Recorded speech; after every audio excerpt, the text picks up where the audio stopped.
fellow tutors of mine, and we are going to be talking about summer learning today and how to reframe that for parents in a way that makes it feel doable. So welcome, everybody. Thank you for being here. This is really, you guys are the pioneers of the Student Success Squad. And so thank you for letting me join you today. Absolutely. Okay. Absolutely. We're so glad that you're taking the lead on this because you have a great topic for us today about reframing summer learning. And it's really an important topic because it's that missed opportunity that some parents kind of miss. Yeah, I think so. And I think the reason that we miss it sometimes is we tend to look at it in extremes. So it's either our kids been in school all year, we all need a break, kind of nothing mentality, or it's like a do or die. This feels so overwhelming and it's scary. And so when things are overwhelming and scary, we avoid them.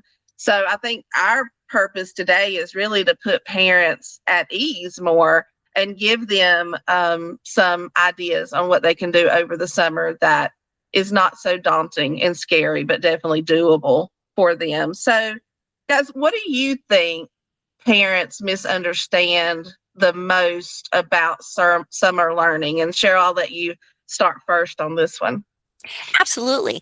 And I think I even had a misunderstanding of that when my kids were little. But as they grew up, I thought, I missed a whole summer. We could have been working on this. What were we thinking? I think the missed opportunity is to keep the kids actively engaged in something academic. My children, we live on a farm, so they were either outside playing or I was taking them to sporting events. And that was kind of their hub of activity where they could be with their friends. So I really wanted them to continue to be nurtured with their friendships. But I think the misunderstanding about the summer learning is it's a missed opportunity. And then also that people think it's boring. It doesn't have to be because there's so many great opportunities out there waiting for your child, whether it's one-to-one tutoring, small group tutoring, or just going to the summer activities at the library or doing things like that. So yeah, I think the misunderstanding is that it's boring or it's not important. Yeah, I agree with that. Definitely. Tina, what about you? What do you think parents misunderstand? Oh, yes. Well, definitely being a parent as well as everybody else here. Summers definitely can be overwhelming. Like, oh no, the kids are going to be bored by day 2. You know what I mean? So what are we going to do? How do we keep them entertained? Like, well, I kind of want to reframe that, kind of going along with our title of our presentation today, and look at it as you have more time to look at things that maybe they like to do as opposed to being on the screen. So maybe find a topic that they enjoy and just blow it up and expand it into maybe reading about it, making a project about it, drawing a picture about it, painting something about it, building something about it, making an experiment about it, like kind of testing it, you know what I mean?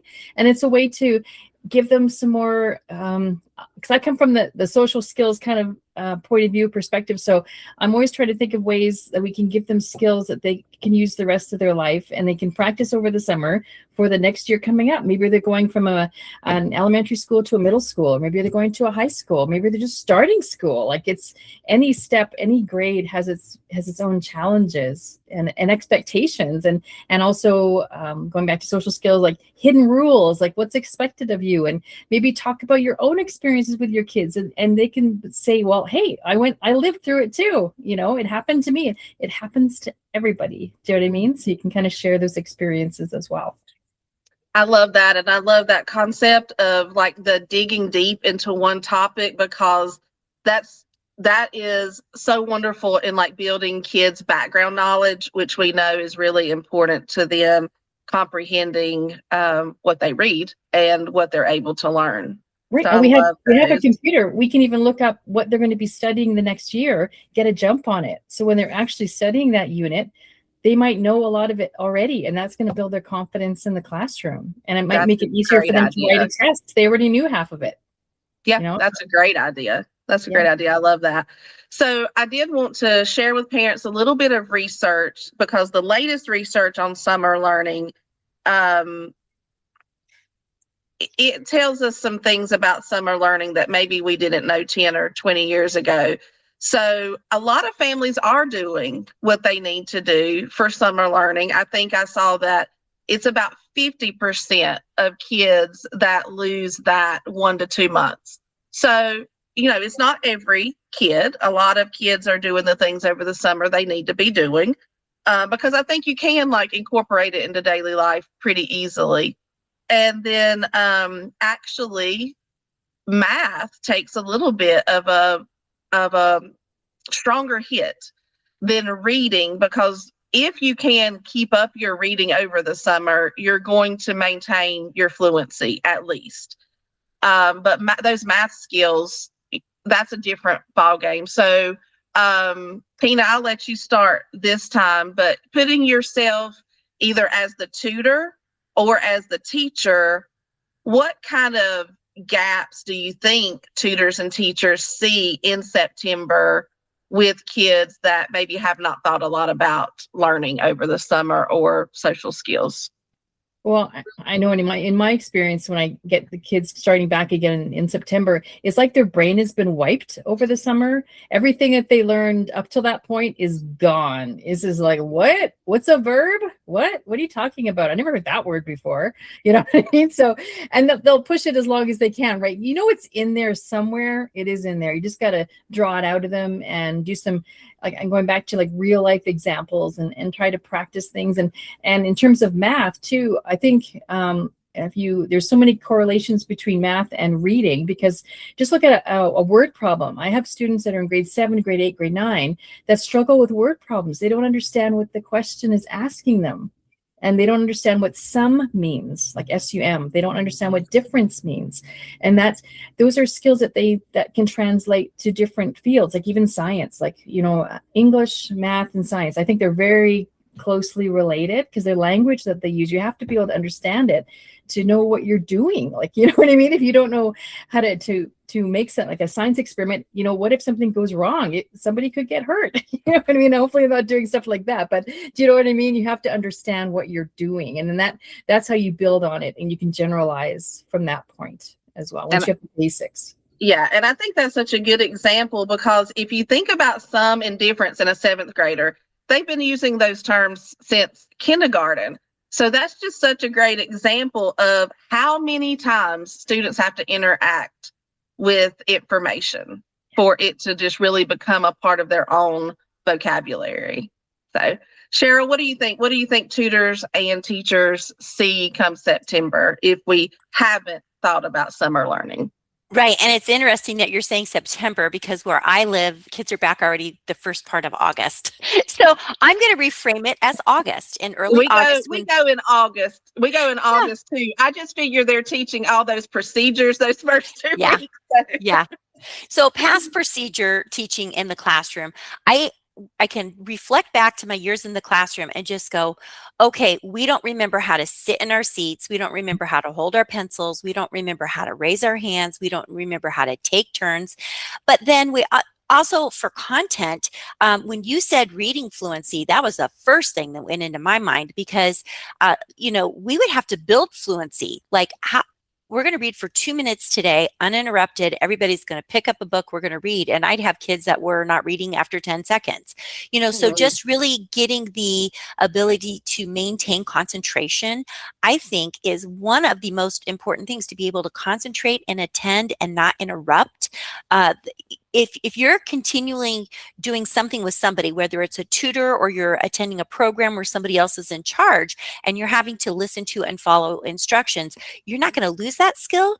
And when kids are, and I don't want to say that they're being ignored, because I never felt like I ignored my kids. I did allow them to just go and play, but sometimes it was kind of hard to get them to come back and focus and attend to the things that we needed to do and to follow those instructions. So having some sense of a learning plan over the summer, I think, is really important. Whether you hire somebody to help you or whether you do it yourself, I think just staying in a routine where there's some expectations at home, where we're going to do this, and this during the summer, I think is going to really help your child level up and be ready to start in the fall. Oh, that's great. That's great. This summer, I have 3 kids. My oldest is turning 10 Friday, and I have 7-year-old twins. And so last summer, I just made a flat rule, no tech until 2. And they had a checklist. Here are all the things that you have to do also before you get your tech. So, and it was play, it was create something, it was your chore. You know, they have one chore a day. Those sorts of things, read for a certain number of minutes, and then they could unlock their tech at 2:00. And so it just set that expectation. It's not coming out until 2, that TV, tablets, anything. Yeah. All right. So since we talked about reading skills and math skills, Sheryl, you can speak to either if you want to, because I know you've actually tutored both in the past. But what do you think are simple ways parents can try to maintain some of those skills over the summer? Yes, absolutely. It's really interesting because I used to be the math guru at school. And then I gradually changed over to the, working with reading and writing and all of those things. And I remember way back in my early days thinking, why don't these kids remember their math facts? I'm certain that they learned these last year. And then we would, as the year goes on, I still would have probably 50, maybe 60% of the kids that didn't know their math facts. And while I don't really concentrate directly on math right now, speaking from past experiences, I think math is a big area where parents need to consider getting some support. Mm-hmm. If your child is behind, don't ignore it. And so if you don't have ideas, find somebody that can help you. But some things that you can do at home is just go and get some games that you can play that are math related. Mm-hmm. And then something as simple, and this is something I did in the classroom all the time. Ask any of my former students. I literally had handmade flashcards because I wasn't going to go spend $10 per box on flashcards or whatever it happened to be. It probably wasn't that much, but it was enough that made it feel like it was $10. And then I made these huge game boards and had the kids kind of, either find the game pieces or decorate them, or sometimes they would even make the game boards depending on the year and my situation, amount of time. And then in order to play the game, you would have to turn over the flashcard, whatever skill you were working on, answer the question, then you could roll the dice and take your turn. If you didn't get to take your turn.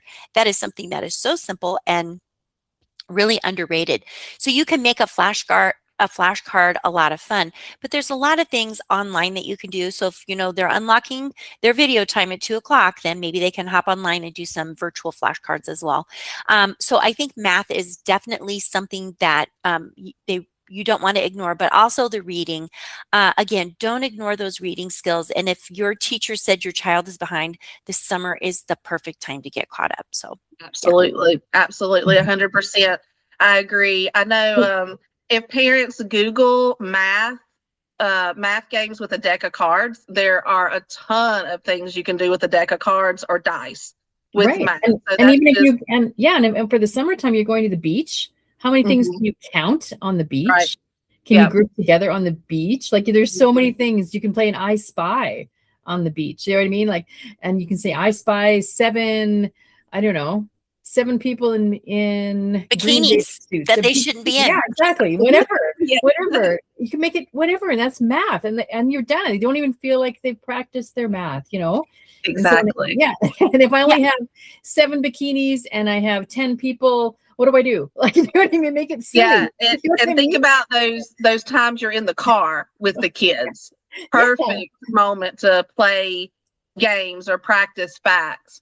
And Tina, did you want to speak any to like social skills or like focus and organization over the summer and maintaining those sorts of things? Oh, absolutely. Especially if you're traveling. I know maybe we're not traveling as much as we used to with the economy the way it is, but anywhere you go, you're going to meet new people. And that's going to have its own set of social skills. You're going to see different cultures. You're going to experience different foods. There's lots of ways to practice social skills. Perspective taking. I have this game we use a lot. It's called In Your Shoes. So you can pretend you're wearing or actually putting on someone else's shoes. Ask that person a question. How would that person answer if you were that person wearing their shoes? You know Oh, what I I mean? like that. It's I kind like of funny. You could say with little kids wearing their parents' shoes because they have fun walking around in them because they're so big and clunky. And you can say, well, okay, what's your name? And then they would say, well, if they're the dad, maybe my name is Robert, and I work at the kids pretend to be their parent. And it's hilarious because especially that's one way I like to get the parents involved too, because then they have to try to fit their feet into the kids' shoes and then try to be them. It's really funny. And it's so much fun that they remember it. And then you only have to refer to it. Oh, remember in your shoes, whose shoes are you wearing right now? You know what I mean? Because it's there forever. They'll remember That's really good. I'm a little nervous how my kids would behave.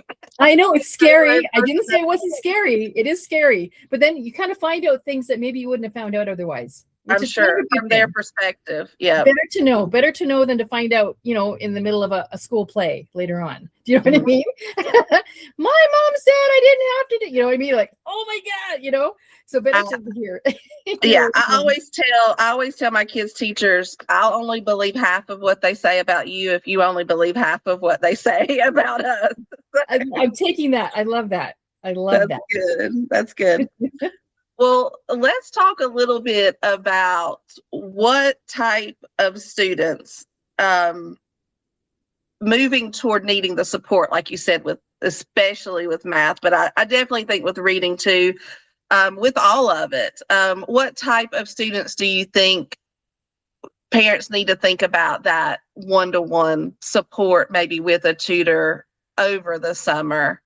Tina, what sort of situations do you see where you encourage your families to maintain support over the summer? Right. Well, my first answer to that question is all of them. Everybody needs help, either whether because they're falling behind, or maybe they want to get ahead of something that they could potentially fall behind on, that they maybe need a little extra explanation, especially if they're going into like a new school, a new grade level, that they're going to throw algebra at them, that they don't know what that is. But then you can maybe introduce it to them. Not saying that you have to be, a math whiz like Sheryl is. I'm not a math whiz. Math was my least favorite subject growing up. Absolutely. I could spell like I can tell you, Tina, I'm a math whiz up to 5th grade. After that, my skills are limited. Oh no, the secret's out. The secret is out. No, I forgot where I was going with that. But yeah, I'm just saying, I think all students can use help in something. Do you know what I mean? And like we said, like reading can cover so many other barriers, or can contribute to so many other areas. That if they're struggling in math, maybe work on the reading. Maybe they're not understanding the wording, understanding the question. If you don't know what the question is asking you, how are you going to answer it? It's not possible. Do you know what I mean? Yeah. Yeah. Very good. All right, Sheryl, how about you? I just really feel like anybody who feels like their child has any kind of they're feeling like they're behind. They've heard that their child is behind, or maybe not reading at grade level, because right now I'm really focused on the literacy. So it is the perfect time to get help, because whoever your tutor is probably going to do some sort of an assessment and take all the information that you give them and create a one-to-one plan that's going to move your child forward. And especially when we're thinking like those transitional years where you're going from like you're learning to read, now you're using the reading. So that kind of happens between 2nd and 3rd grade. And the kids that are already behind, they're thinking, well, I'm going to go to school and I'm going to continue to learn how to decode words. And that's no longer the case. Now they should know those skills, and now they're reading for understanding and writing their thoughts. And if your child is behind, it's only going to get harder. So the benefit of having summer tutoring is that you can really move them forward by, even scheduling 3 or 4 sessions a week, short periods of time, and you'll see rapid improvement. But it's got to be at a level that the kids are ready for. So like, let's say that your child is going into 3rd grade, but they're still reading at a 1st grade level. We might still be working at a 1st grade level to boost them and get them closer. So I think kids that are behind, but I am not going to discount kids that are ahead, because kids that are ahead, they are ahead of the class. They're like way up here on their reading skills and their literacy skills, math, whatever skills they're doing. They like the challenge. So maybe you just want to keep them academically, involved in something, and you're just going to be like, yeah, we're going to sign them up because this is good for them. They'll stay way ahead of the class. Right. And for the kids that are ahead, you can teach them how to take notes. You can give them skills that they're going to use later on that they can start practicing now. Or looking at a paragraph, you pull out what's the most important thing that this paragraph is telling you. What are the key words? Like, they don't necessarily, I'm sure they do spend time of it in school, but if the kids don't get it right away, they've moved on. And then they're like, well, wait a minute, I didn't really get that. And then a lot of times they don't want to say anything. So they don't want to look like they're stupid. They don't want to feel like they're being judged by their peers. So that, I always tell my kiddos, I'm sure you guys have as well, that if you ask a question, I guarantee at least 5 other kids in your class have the same question as you. And you're not just helping yourself, you're helping them too. Because they may not have the courage that you are showing to ask that question. It's huge. And that carries on through life. Like, if you don't understand something, how often do we just like, oh, I'll figure it out. You know what I mean? And then you waste so much time trying to figure it out when you could have asked for help, and then you're done. Move on. Go on to the next thing. Absolutely. Yeah. Yeah.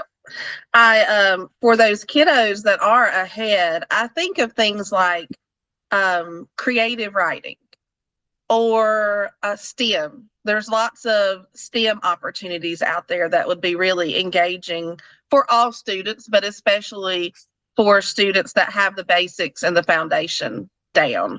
Now, as far as students that are behind, just for a little research, the National Bureau of Economic Research has said that one-to-one targeted tutoring is the single highest impacted intervention you can do for a child. Yeah, absolutely. And I know another reading tutor that has collected data on her students, and she pretty much guarantees she can take her students and grow them 2 years in 12 sessions. You probably can. I think it depends on the student's cognitive ability, because I have some students that would not cognitively be able to do that. So I don't like to make the promise that that's going to happen. But what I do say is I give real life examples of students that are very successful after less than 3 months of tutoring. And really all kids will grow quite a bit in 2 to 3 months of tutoring, and especially if it's targeted. Absolutely. Right. And the advantage for us giving one-to-one is we can also give the one-to-one to the parents to help them. We're not there because we're only there for half an hour to an hour at a time, maybe only once a week, maybe twice a week, maybe more. So we're only there for a limited time. So we can always give them, homework. I even give some of my students homework to do for the next time that I see them. And I explain it to the parent why they're doing this, what the idea is. Because a lot of times kids will bring home homework and the parents have no idea what they're supposed to do. It's not really explained as well because they weren't sitting in the classroom where it was explained, right? So then they're just like, I don't know. And you can misinterpret something and then it could be completely wrong, even though they're trying to help. Tina, I do that too. I will always say in between the time that we meet again, this is what I would like you to accomplish. And 9 times out of 10, they'll do it because they see the value in it. And then they see that their child will definitely advance quicker. But, parents get busy and sometimes that doesn't happen. So I have to expect that as well. Right. I think of my own son, and I can give an illustration of kind of the importance of summer learning, because I'll be the first to admit I dropped the ball in his younger grades on that because he doesn't like to listen to his reading specialist mother on how to improve his reading. Ditto, same problem. Yeah. So he would start every year, and just a little background, like the way our system sort of rates the students and where they are in terms of grade level expectations is you have like red, which needs the intensive support. Yellow needs some support. Green is right there where they can get the grade level stuff, and blue is enrichment. Blue's a blue jay. They're going to fly off and don't go do their own thing. Yeah. So my son would start every year at red, and he would climb and crawl, and by the end of the year, he'd hit green. The beginning of the next year, red. Yes. And so we did that 2 summers, and I said, no more. That we cannot do that anymore. Even though I tried, I did not have a structured appointment to make it happen. And so I would drop the ball a lot. And so this summer, guess who's doing one-to-one tutoring? All 3 of my kids. 1 will be doing more enrichment stuff, and 2 will be working on mostly reading. So Yeah. Mhm. All right. So we've talked a lot about academics, and Tina, you have alluded to this a few times, but What? I did not. I didn't do it. It wasn't me. you did it so beautifully too. Oh, okay. Then I did it. Okay. Non-academic experiences for kids during the summer that are really beneficial for them. What kind of non-academic experiences do you guys think? And think like free experiences and things that might cost a little money.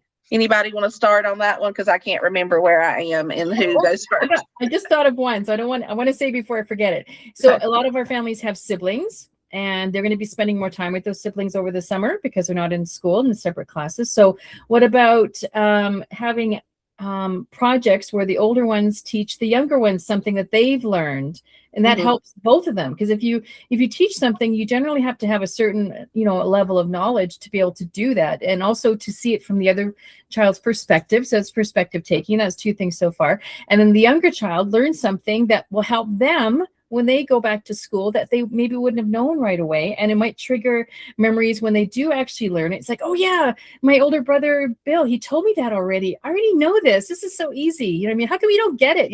They might get a little cocky because of it, but whatever, they're learning. So that's why we want to keep those synapses going, and, the whole brain plasticity and all that stuff. Yeah. So that's beautiful. My daughter, who does struggle in school a little bit with reading and math, she wants to be a tutor like me. I want to tutor, Mom. And I said, well, let's find a younger child that you can tutor. So her younger cousin is going to do some tutoring sessions. And it's funny because they did one just the other day on the phone. And my daughter was like, Mom, she's not listening very well. yeah, they learn. Perspective taking. They learn what it's like from the other side. So then they might have a bit more empathy for their teachers, maybe. Like one can hope. Oh gosh. All right, Sheryl, what about you? Non-academic ways to enrich our kids' lives over the summer. Absolutely. Okay, so I actually offered this a long time ago. I don't do it anymore, but I had an activity that was a freebie on my first website, planning a trip. And I literally outlined what you could do. And I said, summer's a perfect time to plan a summer trip. Get out your reference, get out your old atlas, find a spot where you want to go. We're going to go there. Now you go find everything that we need to know about going there. And of course, with the internet and everything, I would do this as a family. I would never set a child loose on the internet to say, go find information. But looking for information like, where could we stay? What can we do along the way? And one year, my family, we took a free vacation. The only thing that cost us, was food and lodging. But we stopped at everything that was free on I-80 going west out to western Nebraska. I live on the eastern side of Nebraska. And it was the best vacation we ever had. So look for the free things. Well, what's that going to do? It's going to teach them to stay in a budget, right? It's going to teach them to plan. It's going to teach them to make selections and stick with it. A lot of that decision making. They can even find the best place to get gasoline. But then let's think about around the home. You're not going anywhere. Okay, you have your old pots at home. Fill them with some soil and have them do some science things. If I put these seeds in now, are they going to be blooming or producing by this point? It said that I was supposed to plant it in April and it's July. Well, let's try it. Maybe it'll work. If it doesn't work, then what we should have probably tried it sooner. But maybe it's something like a lettuce that will grow, but maybe it will be bitter because we're eating it in July because it's too hot. Do some things like that. And then volunteering. I think that it's a huge missed opportunity for kids to learn social skills, to learn communication skills, and how to get along with people that are different from you by volunteering. So look for volunteering opportunities in your community.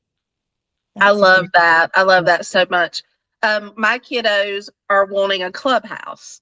So this summer we are having a lemonade and orangeade stand.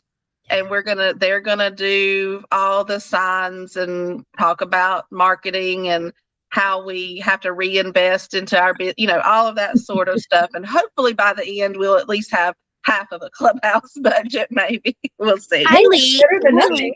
It's better than nothing. That's awesome. Yeah. Kylie, you need to read the Lemonade War before you do it. Oh, yeah. That's just exactly what the kids were trying to do. They were trying to, well, they were having the two characters in the story are trying to have a battle to see who can win the most or earn the most money by selling lemonade over the summer. It's such a great story about a brother and a sister and a single parent. And I tell you, your kids will know what to do when running a lemonade stand. Well, we are going to do that. We're going to read that book before school ends so that we are ready to go. That's a great recommendation. I did not think about that. Thank you. All right. So I think we've covered a lot. So how about we share, as a tutor, what are your plans for what you're offering this summer for students? And how can we get in touch with you if a parent out there listening is interested? Just jump in there. It's fine. Okay, well, I can start. I can totally share. So in the past, I have done small groups, but what I found was, number one, my parents weren't interested in small groups online. And so for me, it just wasn't a good fit.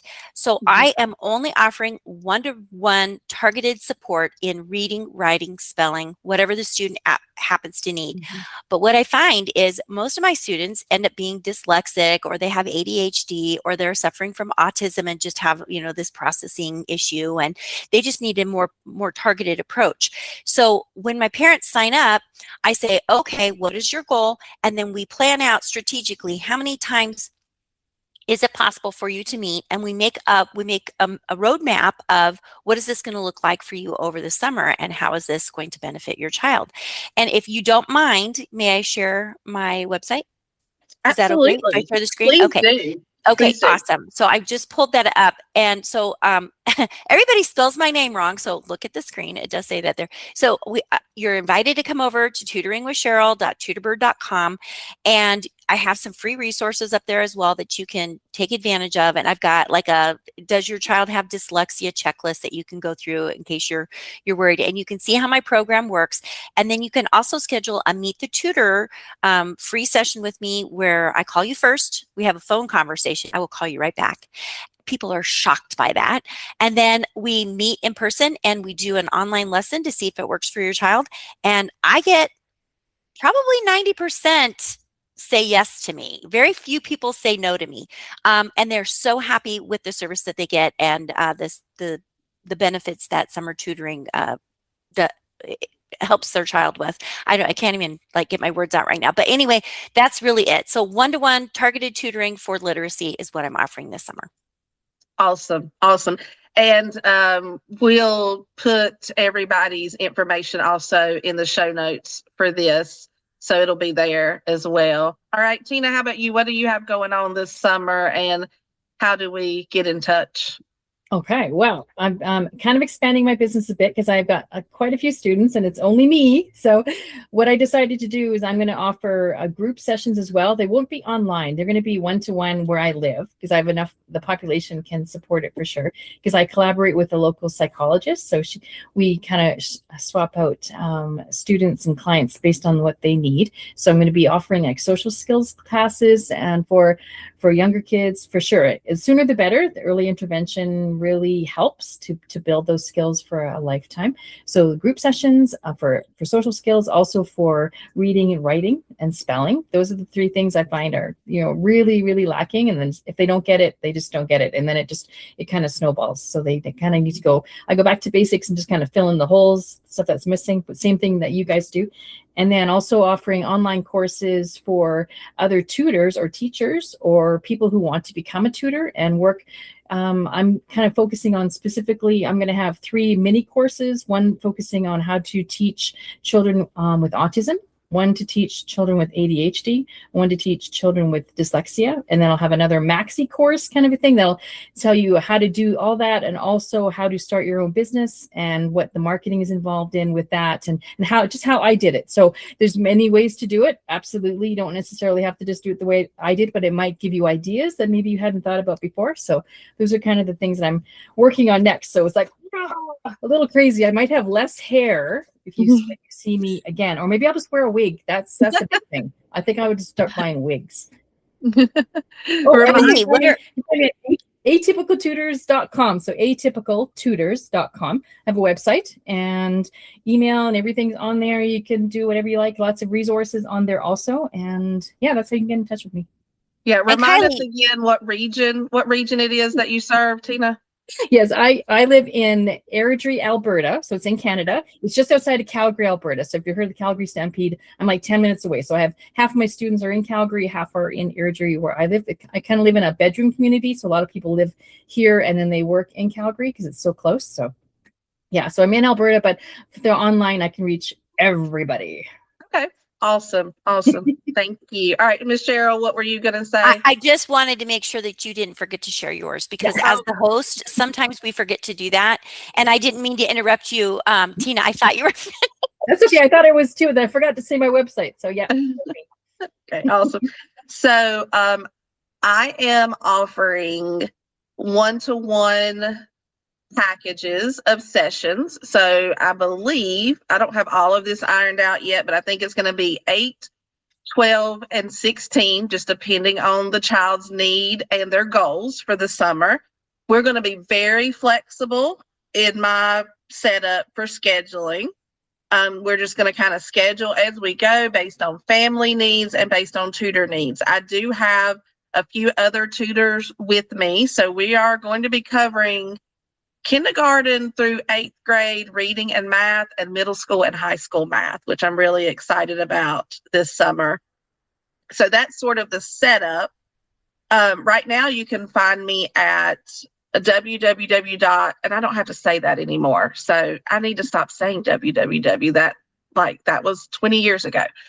You can find me at 40-11-learning.com, but I am rebranding this summer, and we are going to be the Student Success Collective.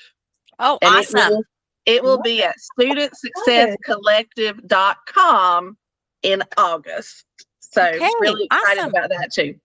Awesome. Do you have a little post on your current website that says that you'll be moving over there to that? Not yet. It's all in the infant stages of let me get through marketing summer, and then I will start rebranding. Exactly. All right. Well, I guess that's it. Thank you guys, and thank you everyone that joined us today, and hopefully we'll see you soon for another Success Squad episode. Thank Bye, you. everybody.